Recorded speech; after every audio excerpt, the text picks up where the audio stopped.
welcome back to Caprine Cottage. My name is Anne, and today I'm joining you from a different location. So it has been incredibly cold here this week. I guess it decided to be winter. We've had some snow. I can see there's still snow on our deck. Yeah, and we haven't fired up our big whole house heating system yet. We have 2 heat sources, which we have a small right over here. It's right here next to me. That's why I'm sitting here. We have just a regular wood burning stove.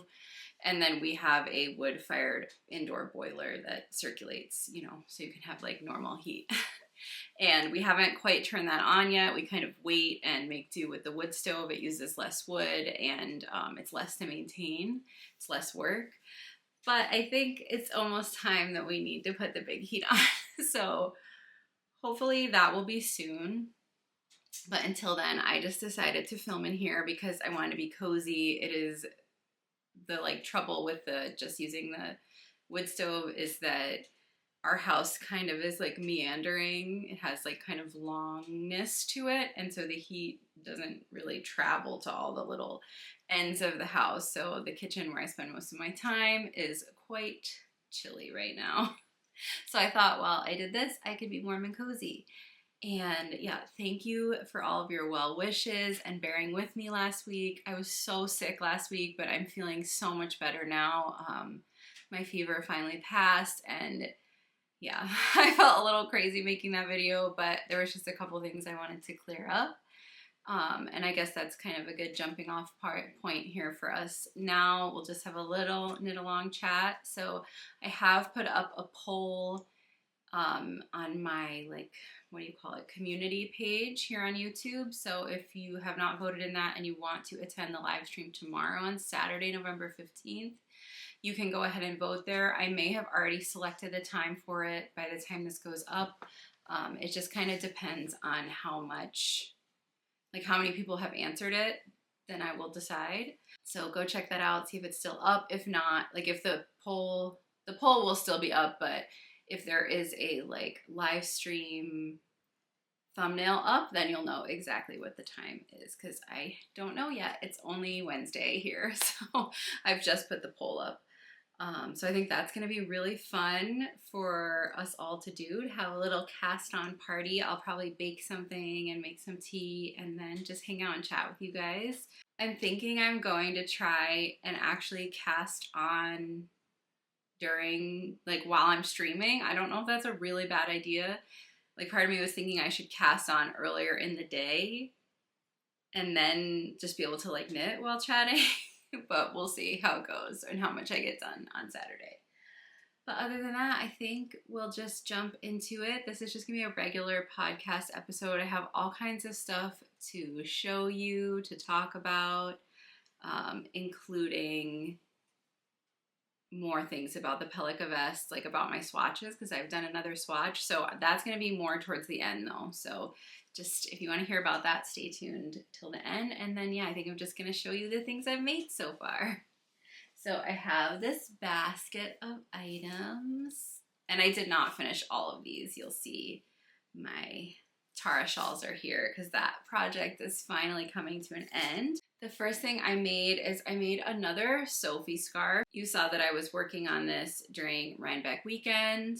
I don't know if I showed this at all on the podcast or not, but it is green and very fuzzy. Here, I'll hold it close. But it is made with one strand of Plotalope in color Clover, my most favorite kind of pea green color, and then one strand of a silk mohair. This is from Poppy and Spruce Fibers. I bought a bundle, a 3-pack of mohair from them when they were doing a second sale, and it's been just so handy to have because then I can just throw some mohair in. They were beautiful shades, and yeah. So this is I think my 4th Sophie scarf maybe. I might have made more than that, but I only have ever made one for myself. I've made them as gifts. Oh yeah, and I guess if it needs saying, I don't know.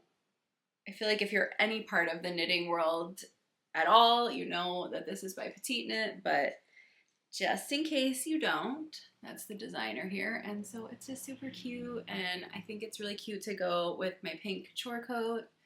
So yeah, now it feels like very warm in here to be trying on knitwear, but I really wanted a fuzzy one because the one I made is just kind of plain simple yarn. So that's one thing I finished. The next thing, I finished my third Tarra shawl. This is the Sky Tarra. So this pattern is by Gudrun Johnston. It is from her book, The Shetland Trader Volume 3.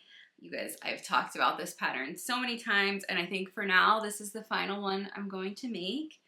And so I decided that I wanted to make 3 of them. They're kind of like inspired by my trip to Scotland, and each one is representing one of the elements of sea, sky, and earth. And yeah, so it's the Sky Tarra, and I told you guys a while ago the story of what kind of inspired me to make this. Here, let's up close first. Which is that when we were disembarking our ferry from Shetland in Aberdeen, we came out on deck just after our breakfast, and there was a huge, beautiful rainbow over Aberdeen Harbor. And then when I discovered this color of Jameson and Smith 2-ply jumper weight, it really reminded me just of the color that the sky was that morning, maybe more in my memory than like in reality. Currently, as I'm filming this, the Ravelry page is not updated with the color numbers I use, but I will make sure that it is correct by the time this goes live. So when you're seeing it, so you can go have a look there, and if you're interested in these colors. But so it's kind of a rainbow, a reflected rainbow here. I don't know, I feel like the green gets a little lost. And so I'm not like 100% on this, but I do think it's beautiful, and I'm pretty sure that this is going to be a gift. I don't want to give too much away. But then, yeah, here's a quick little review of the other ones. Here's the earth-themed one, which I think this is the one that I'm going to keep for myself. And then this is the sea colored one, which this one, I really feel like I should give this as a gift, but I kind of want to keep it. But like, I don't know if I really need 2 little shawls like this, but I just feel like these colors I would wear a lot, both of these. This one I kind of made intentionally as a gift. So yeah. But anyway, I highly, highly recommend this pattern. Like I said, I've talked about it a million times. I love all of Gudrun's patterns, and I think this pattern is great for exploring like a pretty basic lace knitting pattern. It's a great way to play with color. Like you can see I have very different, they look very different. Yeah, it's just and it's fast, and the lace is very simple, so it's easy to memorize.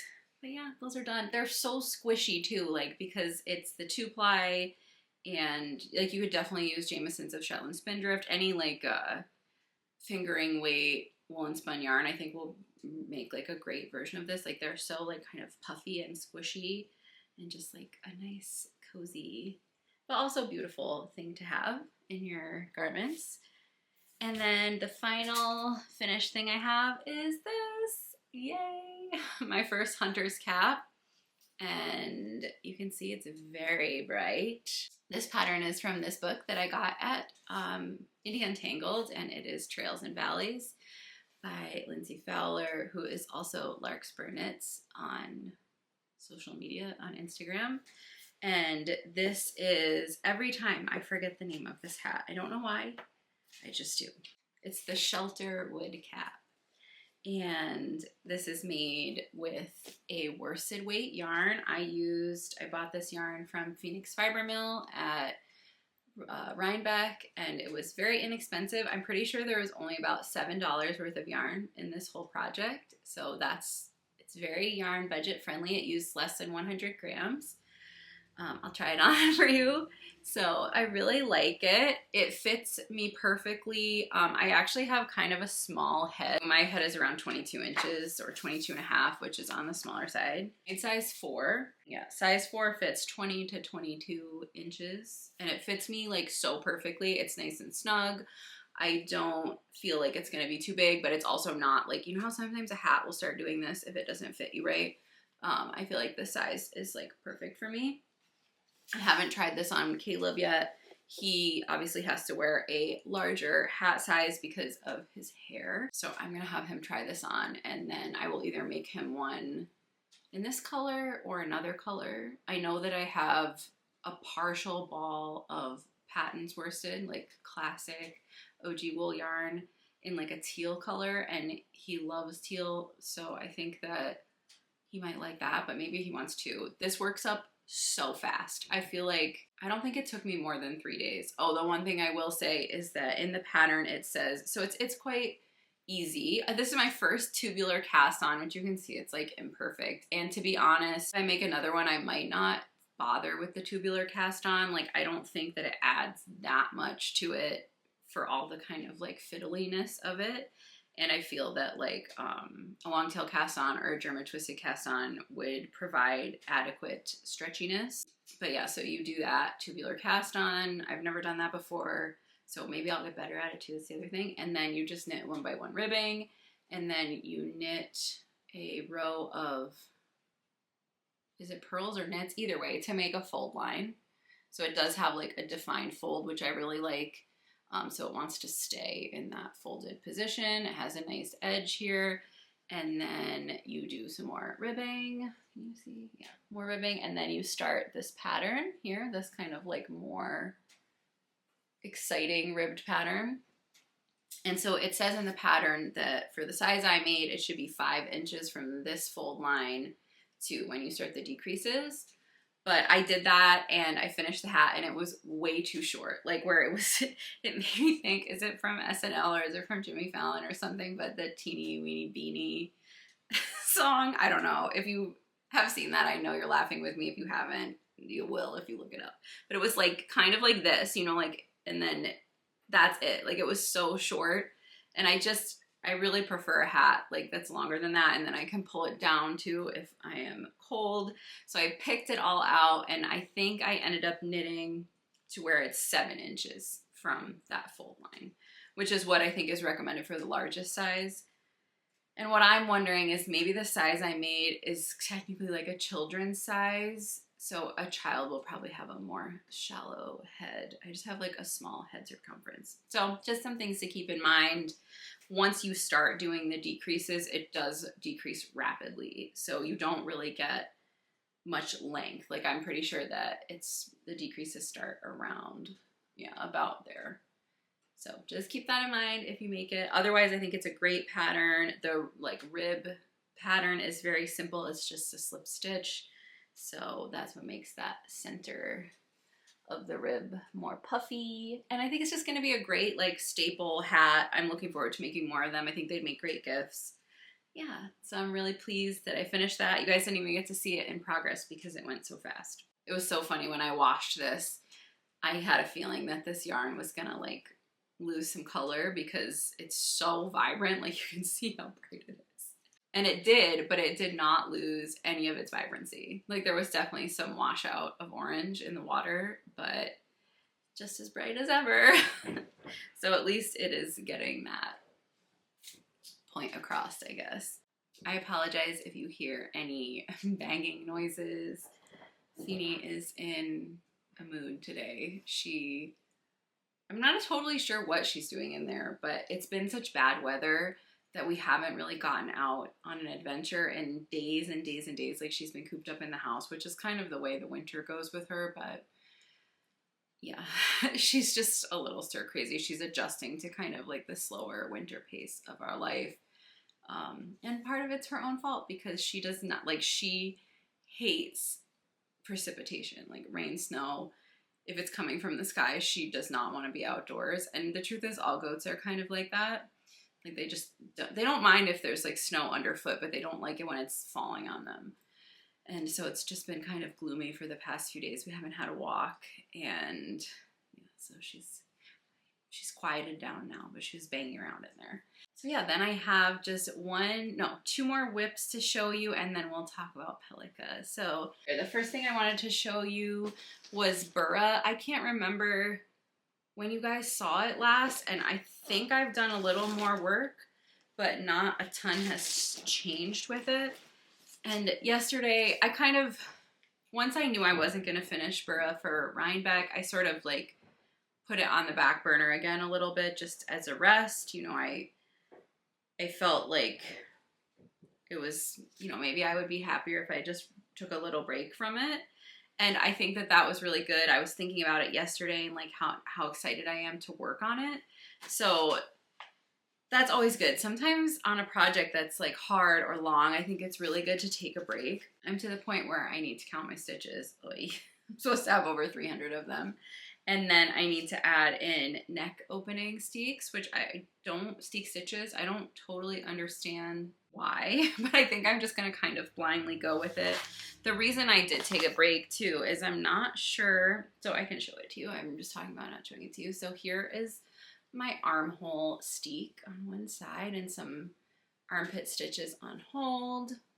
But you can see it's gotten quite large, and it's hard to show, but it is decreasing. It's going like that.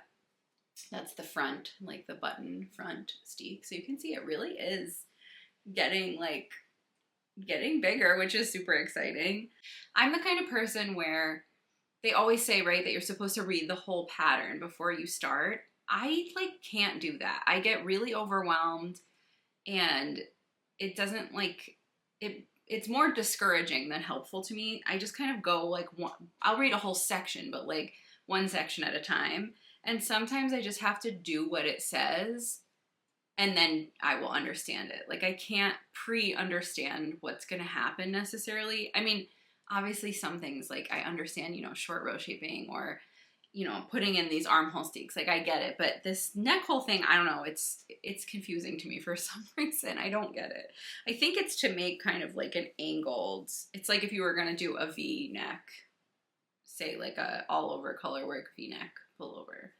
I think it's to give a slight angled spot so you can cut it, but again, I don't know. We'll see.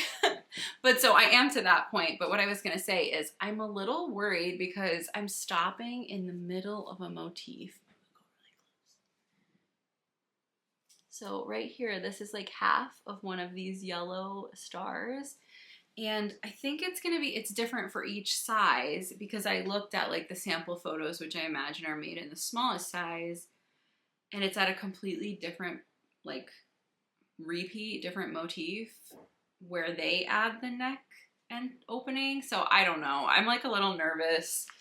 Again, I think this pattern or this project just kind of gives me anxiety because it's so much work, I guess, for lack of a better word. Like it's just so much labor. And I'm scared that I'm going to make a mistake and then be really upset with myself. But it's already been eaten by a goat. I mean, what more can kind of, I should not tempt fate that way, but I can just see that I'm pretty sure it's at a different place, but maybe it's not. Like maybe here, you're not gonna be able to see, but maybe I'm at the right place to be doing the step I'm doing. I don't know. Either way, I'm like super excited again. I feel like I keep like waxing and waning on my excitement for this project. But yeah, yesterday I was thinking about all of the winter outfits I could wear with it, and it was making me more excited to make it because it is a labor of love. This project is a lot of work, but it's just so beautiful. And I know that I'm gonna wear it for the rest of my life. So yeah, that's the Burra update. I don't, like I said, maybe it's at the same place as when you last saw it, but I'm pretty sure that the last time I showed it, this armhole steek was like half the length that it is. This is exactly why I should use a locking stitch marker to show, like for myself, like put it in every time I film so then I can remember what you've seen or not. Will I do that? Probably not. Be smart though. So it's coming along. It's gonna be so cozy. It's so funny because this project has so many colors of yarn that it takes up so much space. I put it in the giant piece fleece tote. Next project is a new cast on. And yeah, I put it in my little Mabel Maker's caddy. I'm still obsessed. I added my little patch on there and a little button. Oh, that reminds me, I want to put this other button on there. My friend Kate, who lives in Wales, she sent me a whole bunch of incredible things, but she sent me this little pin that says "Live Deliciously," which is from The Witch. If you haven't seen that movie and you like spooky, witchy stuff, you will love it. It is a little scary. Like it's definitely a horror movie. I guess beware. But it has a goat in it who is, I guess he's technically Satan. I don't really know. I think it's a little ambiguous, but maybe not. So I wanted to put that on there too. So I put my granny patch and my little buttons. And I just think it's so cute. And I'm realizing since having this bag how much I love a more shallow, like, project bag. Like the ones I made are much deeper. You can see it's almost like double. And obviously the depth is good. It holds more things, but it is hard to find things in there. And so I'm really appreciating this kind of style. And it's really fun to have some project bags that are not just made by me. But anyway, my new cast on maybe does not look very exciting. So it is just this little sock cuff. And this is also a pattern from Trails and Valleys. It is called the Rucksack Sock. And I'm making this in some Rambler yarn from the Woolly Thistle, which was so kindly gifted to me when I became a member of their affiliate program. And I'm finally getting to use it. So the color I'm using is Golden Fern. Not to be confused with Cinnamon Fern. There's two colors that have fern in them, and this one is called Golden Fern. This color is, like, I feel like my most perfect me color. I choose this color a lot. I was gonna pull this out. This is the color of the Brusca that I'm using, and very close. And I think I mentioned last week a third yarn that I also love that is almost exactly the same color as this is Jamieson's of Shetland Spindrift Old Gold. So if you're like me and you like this kind of poopy brown color, green, brown, I don't know. There's 3 yarns that it comes in. And I am loving working with the Rambler. I feel so grateful that I got to try this yarn out for free because I don't know. I just, not that I wouldn't have tried it before because I did see it when I was at Rhinebeck, I think 2 years ago. And I like wanted to pick some up, but then like, you know, I don't know. I have a lot of sock yarn, so I'm kind of hesitant sometimes about adding more to my sock stash. And yeah, so I'm just so grateful I got to try it out. I highly, highly recommend it. It is super woolly, super soft. And yeah, no nylon. So we're gonna have to see how these wear. Oh, that reminds me, I'm wearing a pair of hand knit socks. Here, I'll take one off to show you. And these are also no nylon socks. So this is the Tang Fair Isle sock by Jeanette Budge. And I love these socks. I want to make another pair of them.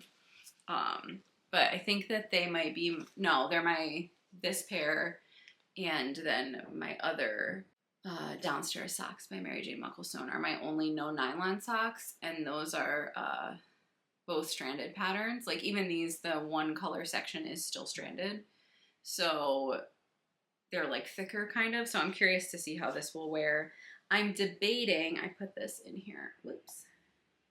But I'm debating, it's not really showing the color. It's like a pale peachy color. Maybe you can see better there. But I'm debating doing that for heels and toes because I think that's a really cute color combo. I, of course, want to use my most favorite Let's Picnic from Little Lionhead Knits. I want to use that red, but I'm forcing myself to try other contrast colors. And I had this pink. Wow, this cake is like falling apart. Anyway, the pink would look cute, but I can't decide if I just want a single color sock or to have color blocking. As it's getting colder, I'm really appreciating my hand knit socks and realizing that I reach for the ones that are kind of like more plain, like more single color, less color work, or less like novelty color work ones more often. So I'm trying to make some more kind of almost like vanilla socks, but there's no way I can knit a completely plain sock. Like I think I would become too bored. So these ones I'm working on are nice. They have, it's like I think a 7x1 rib. And then I think the heel and toe I think are double knit on these, which that will be something new for me to try. And then around the arch, there's like, it's like arch support. Like, you know, in an athletic sock, it has like arch support, but I think it's ribbing maybe. Again, I don't read the whole pattern ahead of time, so yeah. But it's going well. It's nice for me to be back into sock knitting. I still haven't touched my Lazy Friday socks, and I'm actually thinking, this sounds so insane because I'm almost done with the leg of one, but I might rip it out because I'm just realizing how much I hate knitting 1x1 rib. And those socks, the whole sock is 1x1 rib, and like, how am I going to get through 2 of them? So I'm thinking, this, like I said, it just seems so crazy, but I'm thinking I might rip out all of the like ribbed part and just switch it for plain knitting. Even though I just said plain socks, it might be boring. I don't know. But I would like to get them done. So I know from that Lazy Weekend sock set, there is a pair in there. I don't know if it's Saturday or Sunday, but one of them is not ribbed. So I might switch to that. Anyway, talking about things that aren't here. The last work in progress I have to talk about is Pelica. And so that's here. But all I have to talk about, of course, are my swatches because I haven't cast on yet because cast on is on Saturday. I talked a little bit about my swatching woes last week. And so you guys already saw this swatch, which to be honest, really is just not, it's not meeting gauge. And so then I did, this is obviously a smaller swatch. I was not as ambitious. But I went down a needle size, and I really think that I prefer the fabric of this new one. I don't know if you can tell the difference. It feels very different, and this is much closer to being on gauge. This one, I don't have a measuring device here, but this one is, I think, almost a whole stitch off. And then this one is like almost perfect, like maybe a quarter of a stitch too small. And so I just think that this is going to be better. So I think I'm going to knit my Pelica on US size 6 needles. I don't know if that influences your decisions, but I think that that's the conclusion I've come to. That with the Brusca, I will be knitting. I can just, it just feels different. This has like, it's more sturdy. This is like, you can really see light shining through it. It's very floppy. I am a little nervous that going down a needle size is going to make me not have enough yarn, but I hope that that is not the case and that it will be okay. I'm notorious for buying an extra ball of yarn just so that I don't run out, but then I always have yarn left at the end. I hope that I made the right choice in buying what the designer recommends. The other thing I will say is that Red Rosaria Rosa Pomar lists Brusca as a worsted weight yarn, and it is a 2-ply, and in hand it really feels more like a DK. So just keep that in mind. I think that this pattern would be nice in a heavier weight yarn, but this yarn is, I guess, like finer than I expected it to be. Yeah, so I think that's all I have knitting wise to talk about. Please come to the cast on party on Saturday. But I do have a few books to share. First, I will share, this is another knitting related book, and I feel like all of you have probably read this already. But I just got my hands on a used copy. It was quite inexpensive. I think it was $10 total, including shipping. And that is Slow Knitting by Hannah Thiesson. And I saw this book, I think it came out, gosh, I think it came out kind of a while ago now. Yeah, this came out in 2017, which is 8 years ago, almost 9 years ago. I remember wanting to get it and then just kind of, I think, yeah, the like cover price is $29.99, which, not that it's too much. I think it's a great, actually a great price for this book. It's a beautiful book, but you know, I always wanted to buy like pattern books that had more patterns in them. This I feel like has not too many patterns in it. Maybe it has more than I thought. But anyway, I'm really enjoying just reading the like her mentality, I guess, around making and the concept of slow knitting. And yeah, I just feel like the values align with mine. And if you want a nice book about knitting and about kind of like thinking about where your wool comes from and supporting farms and supporting small like spinning operations, small mills, things like that. I just think it's a nice book. I like it. And I know that there's a follow-up one afterwards that I would also like to read. And there are patterns in here, so yeah. I don't know, it just was nice, something I picked up. And then I have two, well, 1.5 novel kind of books. So the first one is on Kindle. This was kind of like a fluffy book that just kind of came my way. It actually was on Instagram, like a targeted ad at me, and obviously they know me far, far too well. But this is, so it's called Fixing a Broken Heart at the Highland Repair Shop by Kiley Dunbar.